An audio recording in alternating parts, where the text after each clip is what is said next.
à Éphésiens, chapitre 1. Je répète, nous sommes à Éphésiens, chapitre 1, le verset 15. Je vais devoir lire Éphésiens 1, 15.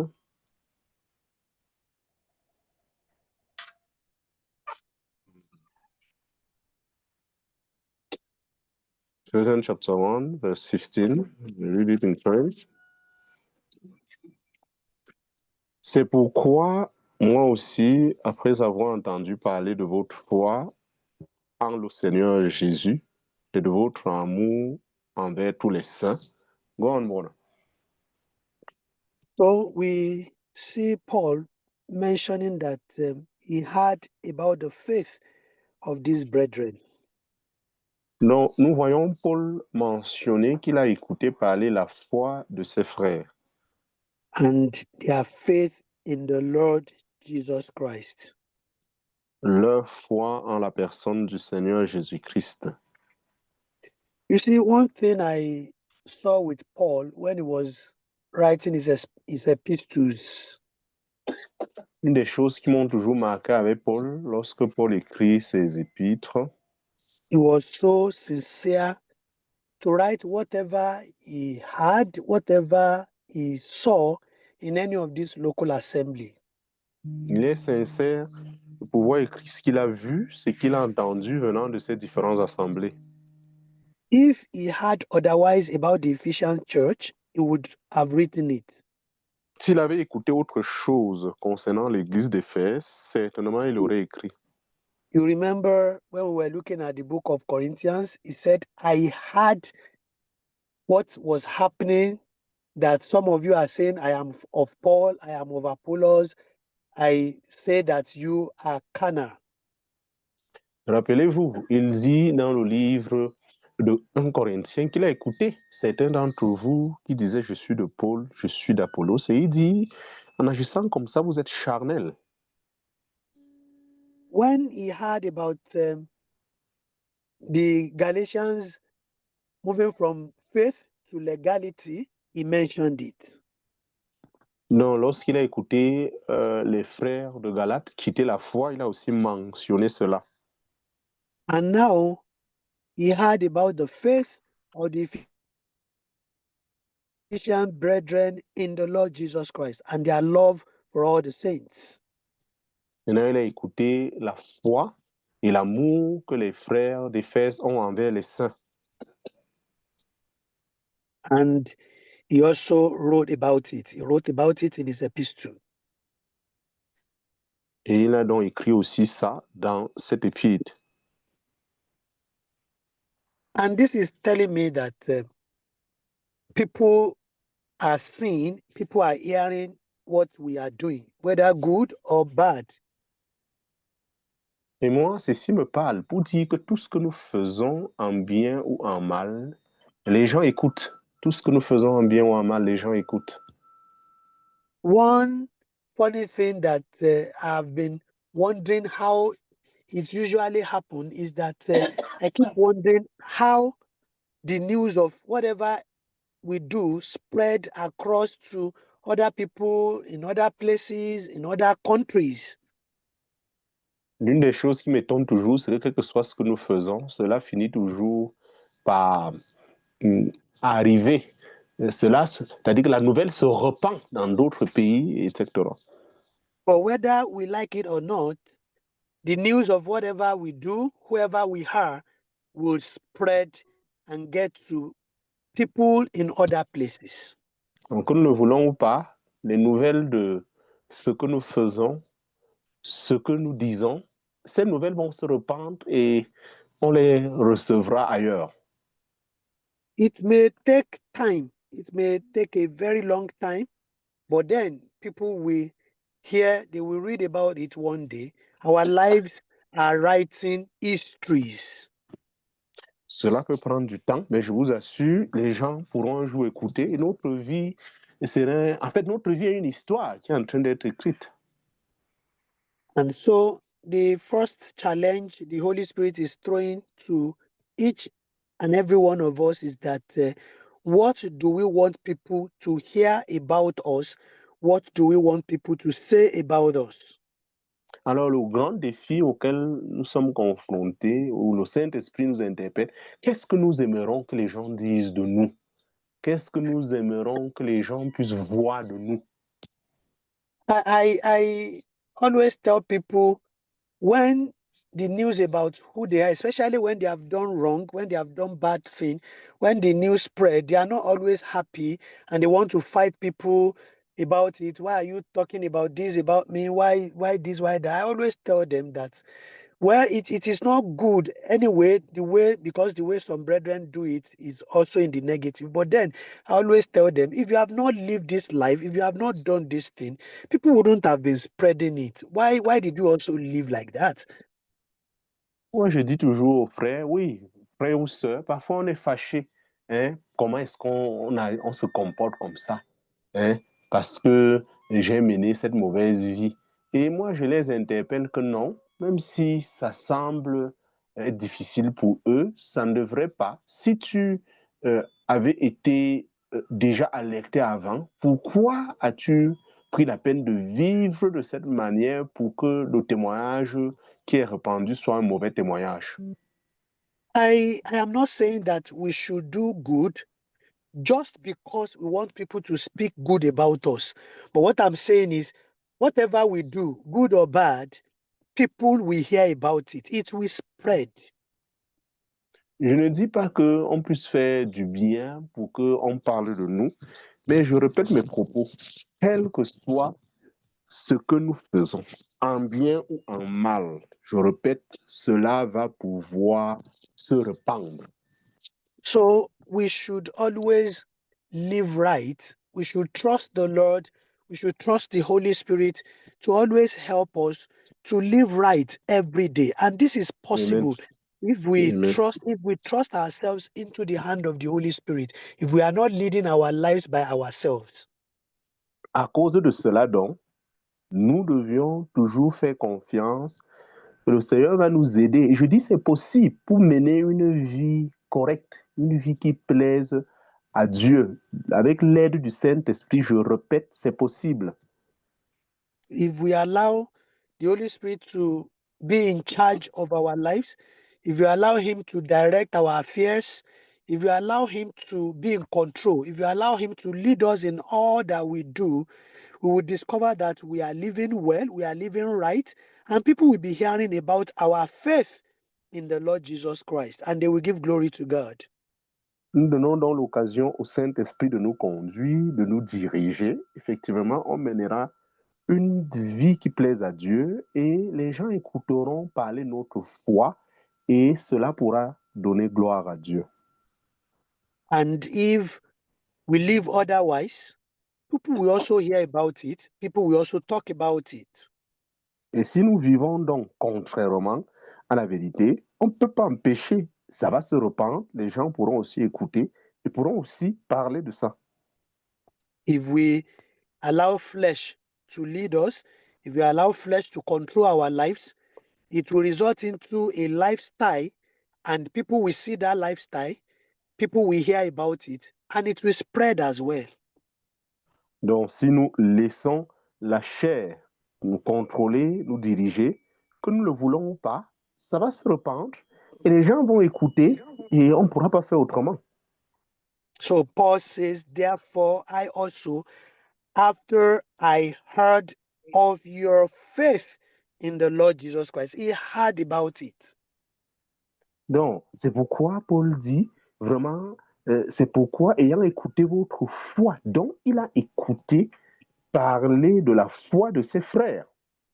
So if it is other way around, Paul will have heard about it as well, and he will have written it about it. We will have been reading it as we are reading this one today. We will have been reading something different. Donc, si c'était autre chose, certainement il aurait dû écouter et il aurait aussi écrit et on serait en train d'écouter quelque chose de différent. But we thank God for the Ephesian brethren.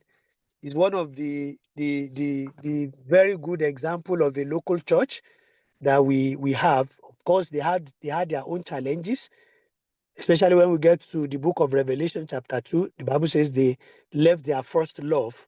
But then so far so good. Paul could say that he had about their faith and their love for the brethren. Of course, they left it later on, which the book of Revelation mentioned. Donc, nous remercions Dieu pour l'Église d'Éphèse, bien que plus tard, ils vont donc abandonner ce premier amour, et le livre de Révélation le mentionne, mais dès le départ, nous pouvons voir comment leur cœur était vraiment adonné, Seigneur. And this is what I'm saying. When they were doing well, Paul Apostle wrote about it. And when they were doing otherwise, John the Beloved, Jesus revealed it to him, and he also wrote about it. So it is the same Ephesian church at Ephesus, that we are reading about today, that Paul said he had about their faith and their love for all the saints. Is the same church at Ephesus that the Bible says they left their first love, and Jesus warned them that they should return, otherwise he will remove their lampstand. Et je reprends mes propos. Lorsque les frères de l'église d'Éphèse faisaient bien, Paul, par le Saint-Esprit, a témoigné. Lorsque plus tard, ils ont commencé à faire mal, l'Esprit Saint, au travers de l'apôtre Jean, a aussi écrit comment ils ont abandonné leur premier amour. So the faith that Paul is talking about here, their faith in Christ, that is their total surrender to Christ and living by faith in Christ Jesus, allowing the Lord to lead them, to guide them. That's what he puts together and is walking in the truth, living the life that is expected of them from the Lord. Paul said he had about it, their faith in the Lord Jesus Christ. Donc cette foi, c'est une foi qui leur conduit à vivre selon les principes bibliques. Ils sont en train de marcher d'après les recommandations qui sont données. Et Paul dit qu'il a écouté parler de ça. And then he said he had about their love for all the saints. Et Paul touche un autre aspect aussi. Il a aussi écouté parler de leur amour envers tous les saints. This is another very important area that we need to look at. Love for all the saints. Et ça, c'est un autre aspect très important où j'aimerais qu'on s'y attarde un peu. Votre amour envers tous les saints. And the matter of love among brethren is all over the pages of the scripture. Nous pouvons donc clairement voir que cet amour fraternel, on le trouve presque partout dans les Écritures. When Jesus was asked, what is the greatest commandment? Lorsqu'on a posé la question à Jésus, quel était le plus grand commandement? Jesus summarized all the commandments into just two, and the two are also summarized into one, and that is love. Jésus-Christ a résumé tous les commandements en deux, et même ces deux-là, on les résume encore, ça donne un. Et ce grand commandement, c'est l'amour. Love towards God, love towards the brethren. L'amour envers Dieu, l'amour envers les frères. Jesus says, "Hear, O Israel, the Lord your God is one God. You must love the Lord your God with all your heart, with all your mind, with all your strength, with everything in you. You must love the Lord." And the second is like it. You must love your neighbor as yourself. Jésus-Christ lui-même l'a dit, Israël, en citant ce commandement, tu aimeras le Seigneur ton Dieu de tout ton cœur, de toute ton âme, de toute ta force. Et il a cité le deuxième, tu aimeras ton prochain comme toi-même. But Jesus was not only referring to the Israelites, it's a general principle. We must love the Lord our God with all our heart, with all our strength, with all our mind, and we must love our brethren, we must love our neighbor, our brethren. Donc Jésus-Christ n'est pas juste en train de parler focalisant le peuple juif, mais de manière générale, tous les êtres humains sont donc appelés à aimer le Seigneur Dieu de tout leur cœur, de toute leur pensée, de toute leur âme, et à aimer le voisin, le prochain comme eux-mêmes. Everything is around love. Everything is about love. Toute chose est autour de l'amour, l'amour. And when Jesus was going, in John 13:34, he says, "A new commandment I give to you, that you love one another, just as I have loved you, that you also love one another." Lorsque Jésus-Christ partait, il donne un nouveau commandement. Un nouveau commandement, aimez-vous les uns les autres comme moi je vous ai aimé. Voilà le nouveau commandement que Jésus-Christ a donné. You see that from the beginning to the end, everything is about love. Oui, il est clair, du début jusqu'à la fin, toute chose c'est amour, amour, amour. Everything God has done and is doing for us, He's doing them as a result of His love for us. Donc, toute chose que Dieu fait, il le fait, le résultat de tout ça, c'est pour manifester son amour. The most popular verse in the Bible, John 3:16, "For God so loved the world that He gave His only begotten Son." L'un des versets populaires de la Bible, Jean 3,16, car Dieu a tant aimé le monde qu'il a donné son Fils unique. Love made God to give us His only begotten Son. Donc, l'amour a conduit Dieu à nous donner son Fils unique.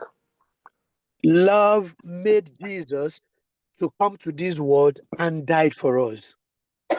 L'amour a conduit Jésus-Christ à venir dans ce monde et à mourir pour nous. Jesus said in John 15:13, He says, John 15, verse 13, He says, "Greater love has no one than this, than to lay down one's life for his friends." Dans Jean chapitre 13, John 15, 13. 15, John, 15. John 15, 13. Jean 15, 13. Jean 15, 13. Jésus dit qu'il n'y a pas de plus grand amour que de donner sa vie pour les autres. And when Jesus, before He left, where we read the other time, He said, "A new commandment I give unto you, that you love one another, just as I have loved you." The way Jesus loved us, Non. He said that same way we should love the brethren.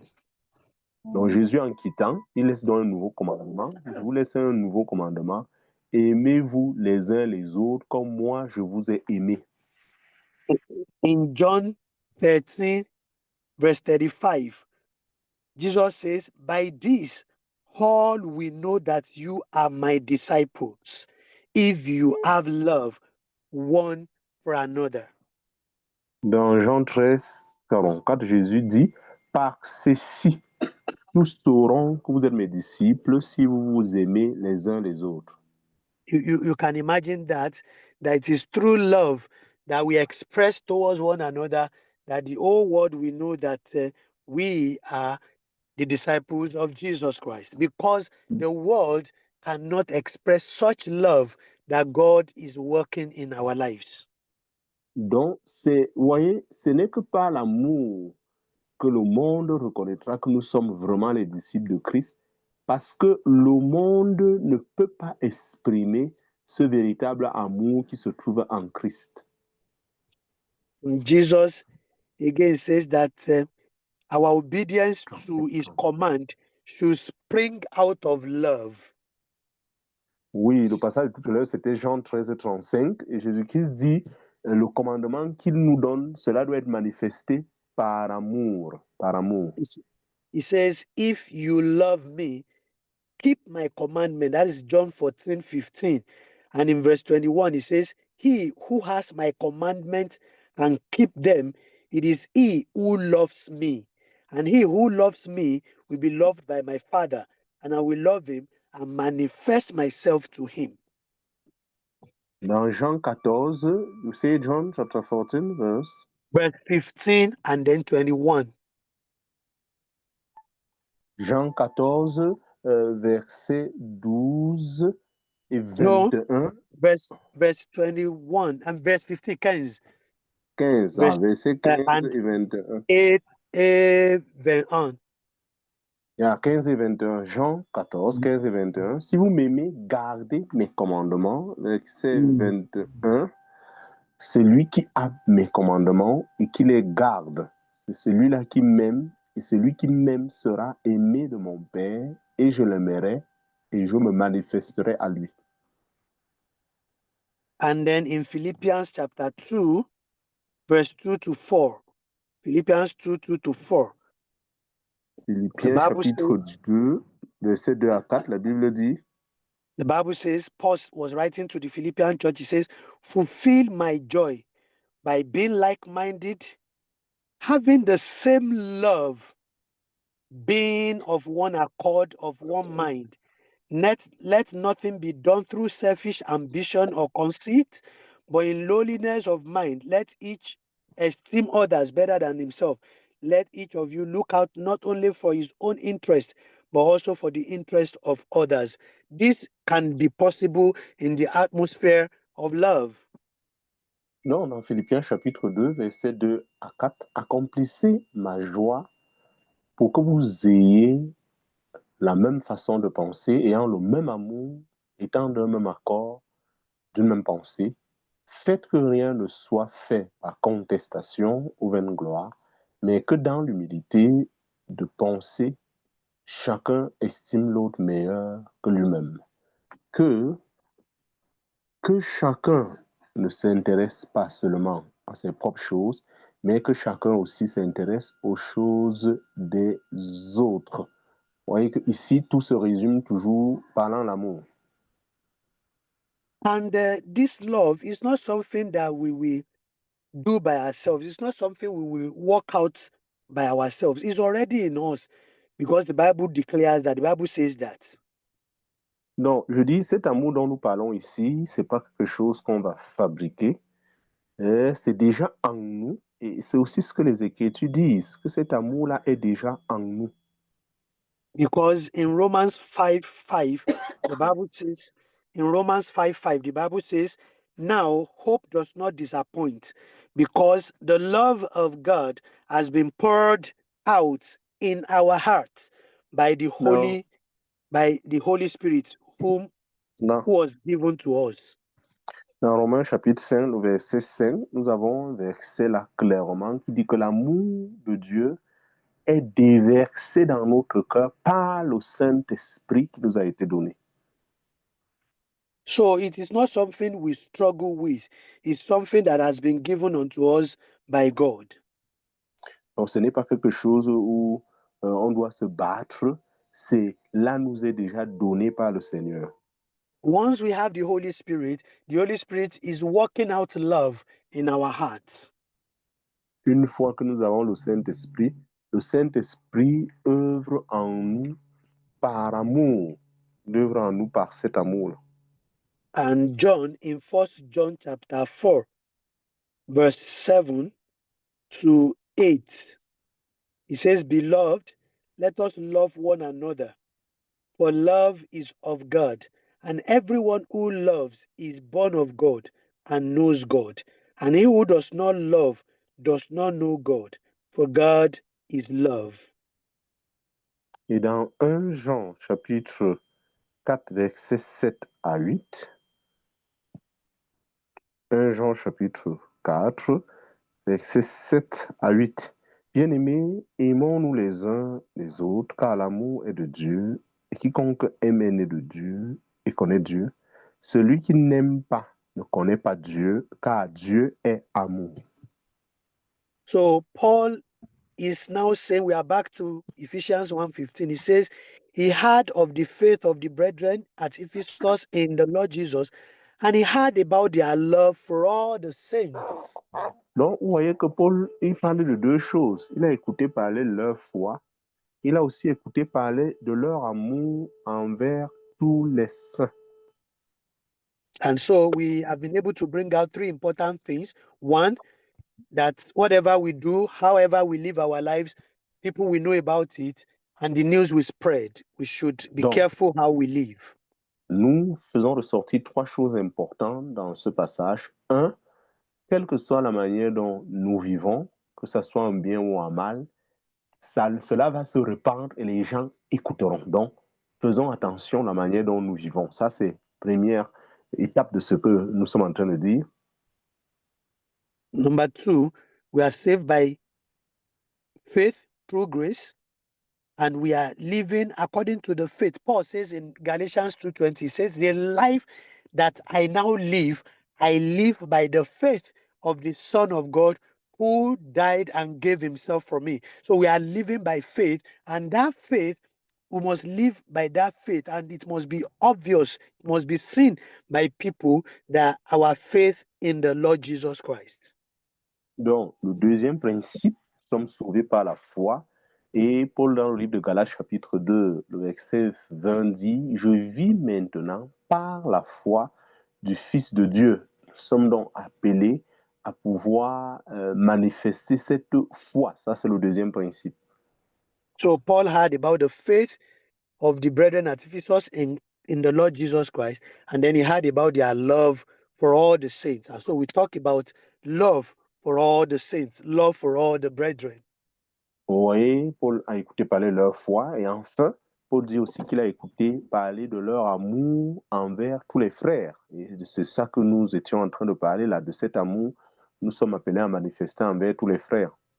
If we claim that we love God, it will be practically seen in the way we manifest it to our family, to the brethren, and even to our enemy, because the Bible says we should even love our enemy. We should extend God's love to our enemies. Nous disons que nous aimons Dieu de manière pratique. Cela doit être vu, puisque les Écritures partent même plus loin, jusqu'à dire qu'on doit aussi même aimer nos ennemis. Cet amour doit être pratique et être manifeste. And so in verse 16, when Paul heard about the faith of these brethren in the Lord and their love for all the saints, he said he did not cease to give thanks to God for them. Alors Paul, après avoir écouté leur foi, leur amour, il dit qu'il ne cesse de rendre grâce à Dieu pour eux.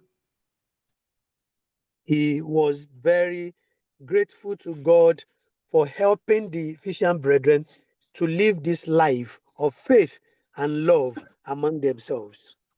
Il est beaucoup reconnaissant envers Dieu qui aide les frères d'Éphèse à vivre cette vie de foi et d'amour parmi eux. He was happy and he was expressing thanksgiving unto God for them. Il était infiniment reconnaissant et il exprime donc vraiment des actions de grâce à l'égard de ses frères et sœurs d'Éphèse. He said he did not cease to give thanks to God for them. That is, it was a continuous rendering of thanks unto God. Donc, il continue de rendre grâce à Dieu pour les frères à Éphèse. It is something he was doing continuously unto the Lord.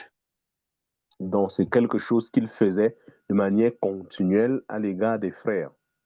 Two things he mentioned here that he did not cease from doing: giving thanks to God because of what he had, their faith in the Lord, and their love for all the saints. He continually give thanks to the Lord. Il mentionne deux choses. Il continue à rendre grâce à Dieu pour deux choses, leur foi et l'amour qu'ils ont envers les uns les autres. And the second one is that he kept mentioning them in his prayers. That is, he was praying for them continuously or continually. Ce qui est intéressant, il précise aussi qu'il prie pour eux continuellement. Il prie pour eux continuellement. And this is another important thing that we should learn to do and we should be doing as children of God. Et voilà encore notre principe important que nous devions apprendre à faire et que nous sommes censés faire en tant qu'enfants de Dieu. And that is intercession, praying for others. Et ce principe, c'est l'intercession, prier pour les autres. And I think those who were at the training, they learned a lot about prayer of intercession, praying for others, other brethren, other believers, other people around us. Et je crois que ceux qui étaient à l'intercession, ils ont beaucoup appris comment prier pour les autres, prier pour ceux qui sont convertis, etc.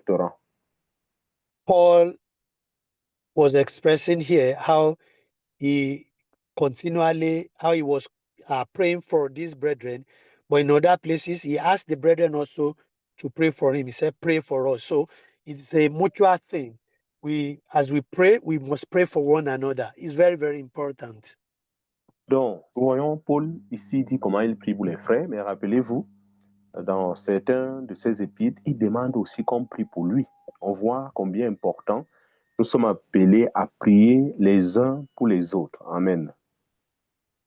So please, let's take this more seriously. Prayer of intercession, praying for one another, praying for all the other brethren around us. Donc, bien aimés, prenons ça très au sérieux. Prions les uns les autres, prière d'intercession, prenons ça vraiment au sérieux. And then let's now see the content of what he was praying for them. Bon, on va un peu essayer de voir, c'est-à-dire, quel est ce pour lesquels il priait pour ses frères. On va voir le contenu de cette prière. You know, sometimes I have read through over and over again the kind of prayers the apostles were praying, the kind of intercessions they were doing for the brethren. Vous savez, quelquefois, j'ai eu à lire et à relire pour voir quel est ce type d'intercession et de prière qu'il priait pour les frères. When I look at the content of the prayers that the apostles were praying for the brethren, I always ask myself, what went wrong with our own prayer in this our own time? What kind of prayers are we praying? Et quand je vois le contexte, la forme de prière, je me dis, mais nous aujourd'hui, qu'est-ce qui ne va pas avec notre prière? Quel est même ce genre de prière que nous prions aujourd'hui pour les uns les autres? We concentrate more on physical things, material things, things that will fade with time, things that will perish. But the apostles, they always concentrate on spiritual things, things of eternal values. Voyons les apôtres prier pour des choses spirituelles, des choses qui ont une valeur éternelle, mais nous autres, nos prières sont beaucoup plus concentrées sur des choses matérielles, des choses qui vont lâcher, des choses qui, avec le temps, ça va dépérir. So let's begin to explore the content of Paul's prayer for the Ephesian brethren. Alors, explorons un peu le contenu de cette prière que Paul élève pour les frères d'Éphèse. So in verse 17, it says that the God of our Lord Jesus Christ, the Father of glory, may give to you the spirit of wisdom and revelation in the knowledge of him. Verset 17. Afin que le Dieu de notre Seigneur Jésus-Christ, le Père de gloire, vous donne l'esprit de sagesse et de révélation dans sa connaissance.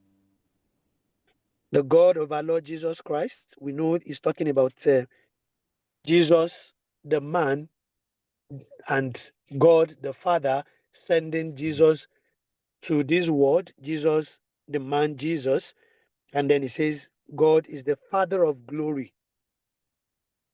Il dit le Dieu de notre Seigneur Jésus-Christ, parlant du Père envoyant son Fils Jésus en tant qu'homme sur cette terre, et aussi le Père de gloire. And then he says, may give to you the spirit of wisdom and revelation in the knowledge of him. Qu'il vous donne l'esprit de sagesse et de révélation dans sa connaissance.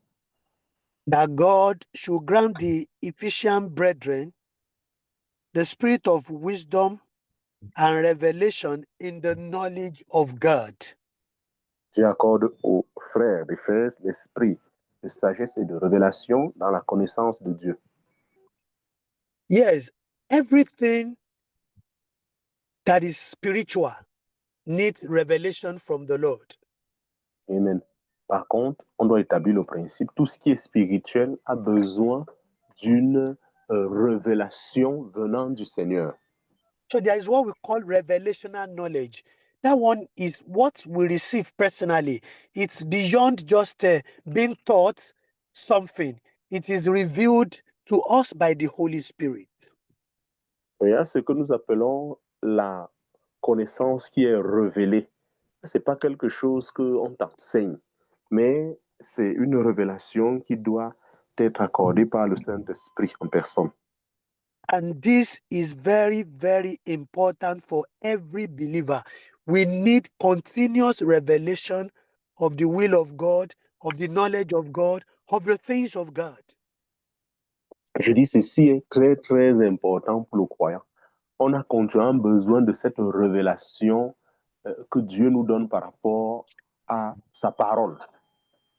Because until we have received a revelational knowledge, a revelational understanding of any particular matter, we will not do well in that thing because it will not be clear to us. We will not understand it. À moins que nous ne recevons la connaissance, la sagesse, la révélation d'un certain nombre de choses, pendant que nous essayons de faire sans la révélation, oui, on peut quand même faire, mais on ne pourra pas comprendre en profondeur la portée. When you see a Christian, a believer who has a revelational knowledge of love, you will see the way he lives his life. You will see how he demonstrates love. It is beyond what he just learned by heart or learned by head, just memorize or just know from or just read from the scripture. Bon, si on voit un chrétien qui a reçu la révélation de cet amour, on ne vous dit pas dans sa manière d'agir. Vous-même vous rendez compte que c'est différent juste de quelqu'un qui le fait parce qu'il a acquis certaines connaissances intellectuelles et qu'il est en train de s'exercer. When you see a believer who has a revelational knowledge of prayer, what prayer is, how God wants us to pray, he has that revelational knowledge, understanding of prayer. You will see that his prayer life will turn around, his prayer life will change. Automatiquement, quand on voit un chrétien qui a reçu la révélation par rapport à la prière, vraiment, on ne vous dit pas. Vous voyez sa façon de prier, tout change. So Paul knows the importance of revelation, revelational knowledge. He knows the importance of God revealing things to us by himself individually through the Holy Spirit. And so he put that in prayer for the Ephesian brethren. Paul connaissait combien important chacun de nous a besoin que le Seigneur puisse nous révéler la parole, les Écritures. C'est pourquoi il a fait de ça l'objet de ses prières pour les frères d'Éphèse. And so the first thing he mentioned is the revelation in the knowledge of him. That is the revelation in the knowledge of God, in knowing God. Voyez, la première chose qu'il mentionne, c'est quoi? La connaissance, la révélation, la connaissance de Dieu, qu'il puisse connaître Dieu. In the knowledge of him simply means that he's praying that God will give them wisdom, the spirit of wisdom and revelation in knowing God.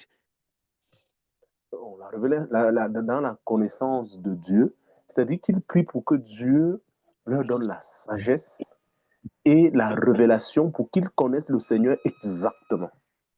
Sometimes we think we have known God until when the Holy Spirit still open our eyes again to some aspect or some part of God, we will say, wow, I've never seen God this way before. That is revelational knowledge. That is what Paul is praying for. Donc, quelquefois, on se dit on connaît Dieu jusqu'à ce que le Saint-Esprit nous éclaire sur certains passages. On se dit, waouh, vraiment, je n'ai pas encore perçu Dieu de cette façon. And the knowledge of God is very, very, very, very important to our work with God. If we don't know God the way we should know him, we will not work with him the way we should work with him. Cette connaissance de Dieu est extrêmement, extrêmement importante parce que cela va nous permettre d'avancer. Sans cette révélation profonde, la manière qu'on va pouvoir avancer avec Dieu va aussi être différent.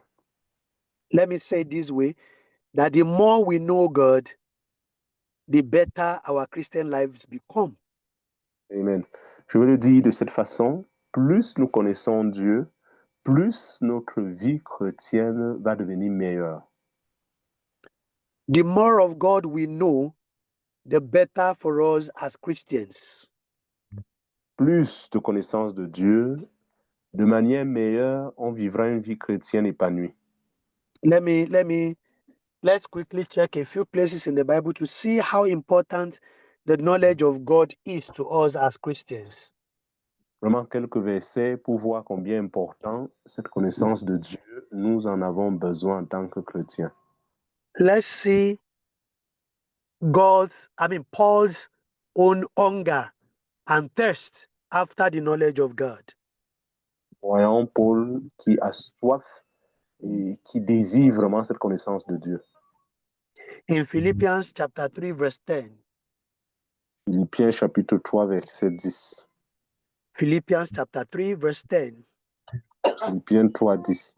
Afin que je puisse le connaître et la puissance de sa résurrection et la participation de ses souffrances, étant devenu conforme à sa mort. You can see what Paul begins with. He says, that I may know him. Et Paul commence par dire, afin que je puisse le connaître. I would appreciate if we read from verse 8.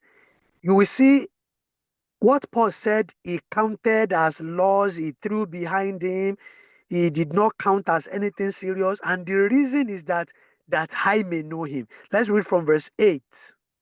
À partir du verset 8, Paul explique un certain nombre de So choses. from verse 7, please.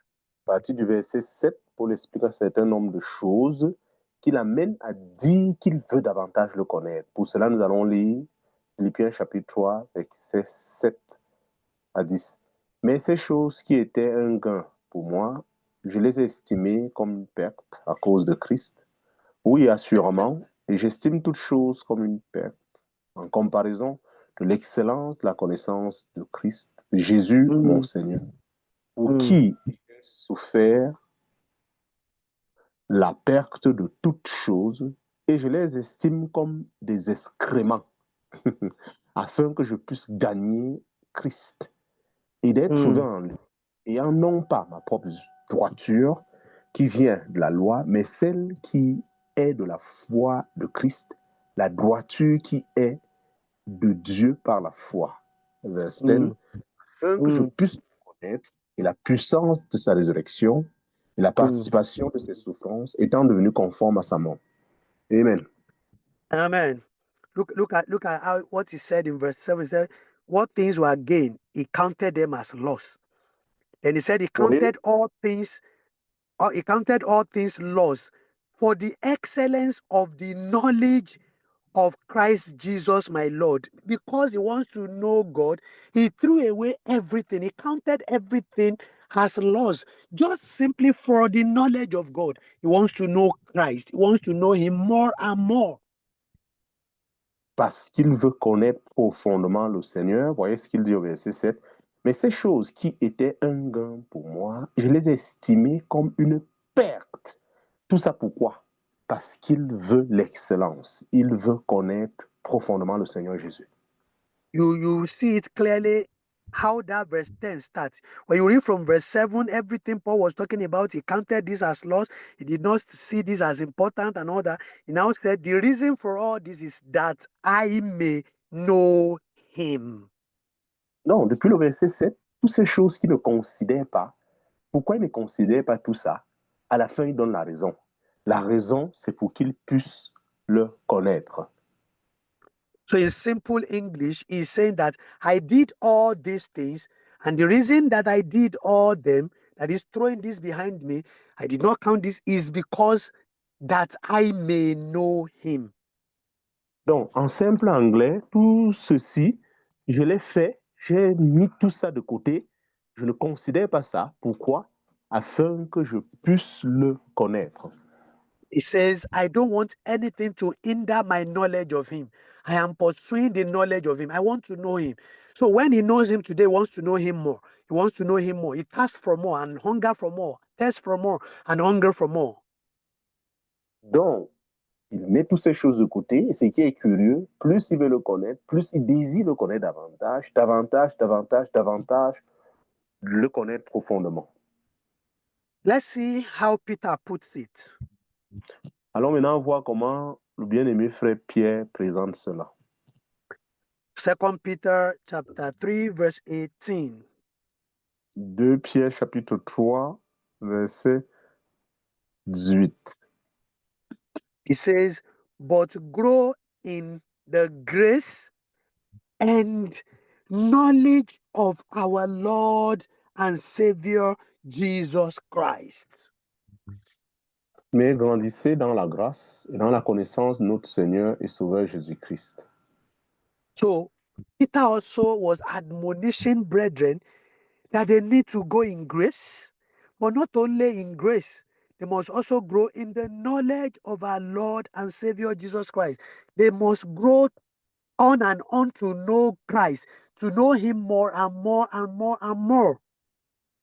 Donc, Pierre encourage les frères de ne pas seulement grandir dans la grâce, il précise, mais de grandir aussi dans la connaissance de notre Seigneur Jésus-Christ, et de le connaître, de le connaître, de le connaître.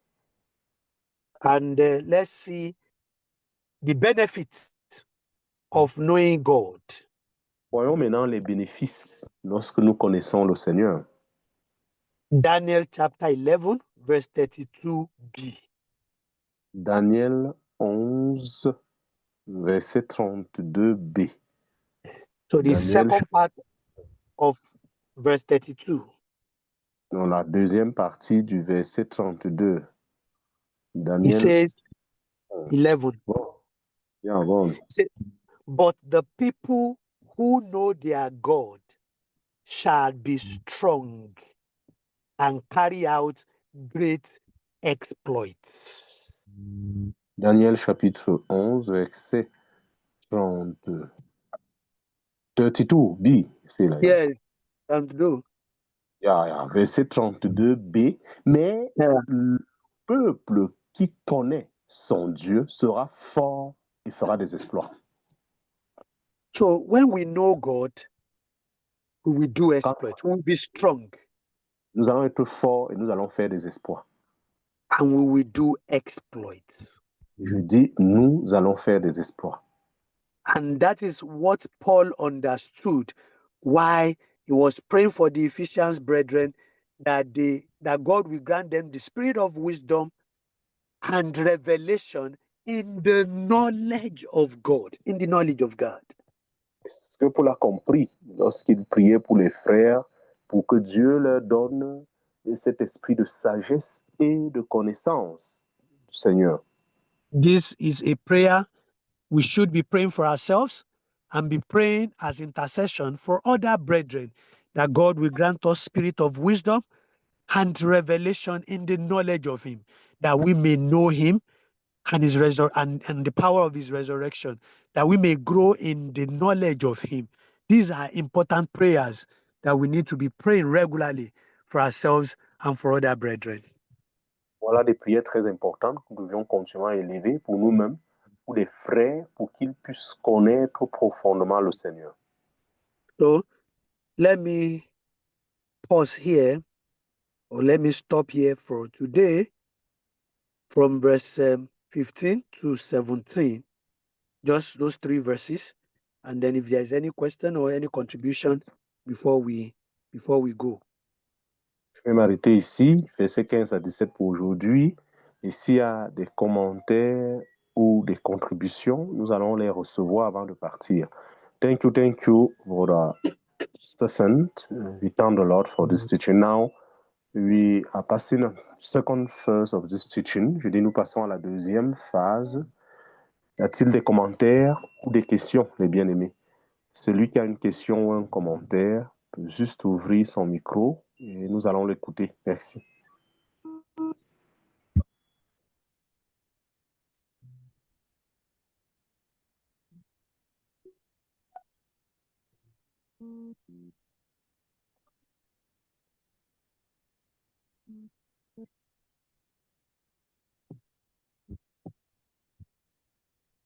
I think I'm going to begin to give the commentary when we begin in verse 15. And it's very wonderful to see how when we were speaking, I was remember also this verse who say, everything that you are doing the secret, one day all going to be revealed. And we can clearly see that the different letters speak about life. It is the life of Christ that is manifest, or the life of Christ going to be manifest to us, or the life of the flesh going to be manifest. And this is also the reason that one day we're going to be judged by Christ himself. I'm going to go in French. Je disais, c'est merveilleux de voir que les lettres dans le Nouveau Testament, c'est vivant. Vraiment, c'est des situations que des gens vivaient. Et il est aussi dit que ce que nous allons parler dans les chambres serait révélé sur les toits. Donc, soit la vie de Christ va être manifestée au travers de nous, ou soit de la vie de la chair. Et on peut aussi comprendre pourquoi les Écritures nous disent un jour que nous serions devant le tribunal de Christ pour le bien ou le mal que nous aurions fait dans notre chair. I'm going to end my commentary with this matter of knowing God. Wow. May the Lord help us to pray and pray one another for this knowledge. And the Christianity of today, it is the Christianity of revelation. We need to desire more and more, and we're going to continually work on the revelation because we have the Holy Spirit. What is the reason that we're going to give? Je disais pour terminer, vraiment, la connaissance de Dieu, la chrétienté d'aujourd'hui, elle est une chrétienté où nous sommes appelés continuellement à recevoir la révélation. Et j'aimerais vraiment nous encourager davantage à prier les uns pour les autres pour que cette révélation soit effective. That is the commentary that I was having. Thank you.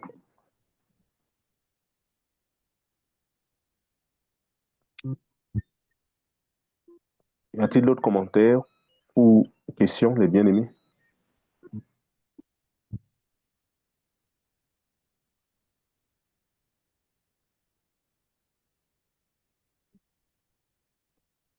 If there is no question or contribution, I think you can round off. Yeah. Bon, il n'y a pas de questions, pas de commentaires. Nous allons prier. Frère Georges, s'il peut élever la voix pour la prière de clôture.